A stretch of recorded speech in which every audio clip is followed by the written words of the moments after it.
शीतल को क्यों लगता है कि नाहर कल मंडप में रूही को सिंदूर लगा देगा? तेजस्वी ने जन्म पत्रिका में क्या देखा जो उसे झटका लगा? और स्पर्श क्यों परेशान है? जानिए सब कुछ। दोस्तों, तेरा यार हूं मैन का आज का एपिसोड इमोशनल ड्रामे से भरपूर था। हल्दी की रस्म में जो कुछ हुआ, उसने सबके दिमाग हिला दिए। एपिसोड शुरू हुआ रेणुका के द्वारा रूही को उसकी मां की साड़ी देने से। लेकिन रेणुका के इरादे साफ नहीं थे। उसने खुद सोचा कि दूसरी शादी में मैं भला नई साड़ी पर खर्च क्यों करूं। रेणुका बस रूही से छुटकारा पाना चाहती थी।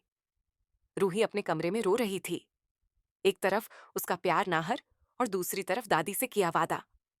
रूही कह रही थी, मेरी जिंदगी पर तो पहले से ही नाहर जी का नाम लिखा हुआ है, तो मैं उसे स्पर्श के साथ कैसे बांटूं? ये सवाल रूही को तोड़ रहा था। दूसरी ओर स्पर्श भी परेशान था। स्पर्श सोच रहा था, मैं इस शादी के लिए कैसे मान गया? अभी तक तो मेरे और नाशी का तलाक भी नहीं हुआ है। ये तो बेईमानी हो गई। स्पर्श भी इस रिश्ते से खुश नहीं था। तेजस्वी ने स्पर्श को आशीर्वाद दिया और कहा, जिस रूही को बहू के रूप में नहीं अपना पाई, उसे दिल से बेटी बनाकर विदा करूंगी। लेकिन क्या तेजस्वी को पता था कि यह शादी कितनी गलत है? फिर आई सबसे बड़ी बात। रेणुका और मोनू की बातचीत सुनकर पता चला कि इन्होंने कोई मुहूर्त ही नहीं निकलवाया। मोनू ने साफ साफ कहा, मुहूर्त वूरत कुछ नहीं निकलवाया मैंने। ये सब तो बहाना है। मैंने तो बस किसी तरह से इन दोनों से छुटकारा पाने के लिए डेट डाल दी। ये कितना गलत है, बिना सोचे समझे दो लोगों की जिंदगी के साथ खेलना। मोनू और रेणुका को बस रूही और नाहर से छुटकारा चाहिए था, इसीलिए उन्होंने ये फर्जी शादी का प्लान बनाया। हल्दी की रस्म में सब देख सकते थे कि नाहर और रूही एक दूसरे से कितना प्यार करते हैं। उनकी नजरें मिलती थीं तो पूरी दुनिया गायब हो जाती थी। रूही जब स्पर्श को हल्दी लगाने में झिझक रही थी, तो स्पर्श ने सोचा कि पास्ट के जख्मों की वजह से ऐसा हो रहा है। स्पर्श ने रूही से वादा किया, आई प्रॉमिस यू, हमारी शादी होते ही मैं तुम्हारी लाइफ खुशियों से भर दूंगा। लेकिन कैसे भरेगा खुशियों से जब रूही का दिल ही किसी और के लिए धड़कता है? फिर वो ड्रामा हुआ। बिट्टू की बॉल से कांच टूटा और नाहर ने रूही को बचाया।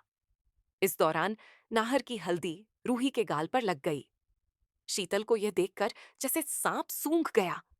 शीतल बिल्कुल पागल हो गई और रूही के गाल से हल्दी पोंछने लगी।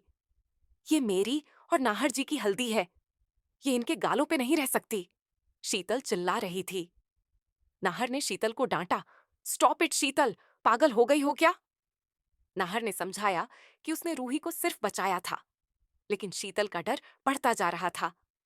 रस्म के बाद शीतल ने अपनी होने वाली सासू मां से कहा, अगर कल मंडप में शादी हुई तो क्या नाहर अपने हाथों से रूही को सिंदूर भी लगा देंगे? इसी बात की टेंशन है मुझे। शीतल की चिंता जायज थी। सबसे बड़ा खुलासा तब हुआ जब तेजस्वी ने जन्म पत्रिका देखी। तेजस्वी को साफ पता चल गया कि ना तो रूही अपनी शादी से खुश है और ना ही स्पर्श। ये कितना दुखद है। काटू जी ने भी महसूस किया कि नाहर का खुशहाल भविष्य सिर्फ रूही के साथ ही है।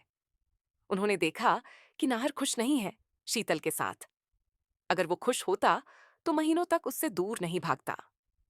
जूही ने मास्टर प्लान बनाया। जूही ने कहा, मुझे कुछ ऐसा करना होगा जिससे वो दोनों खुलकर एक दूसरे से बात कर सकें। जूही चाहती है कि नाहर और रूही मिल जाएं। आने वाले एपिसोड में जूही की प्लानिंग देखने लायक होगी। क्या जूही सफल होगी? क्या नाहर और रूही बात कर पाएंगे? क्या ये शादियां टूट जाएंगी?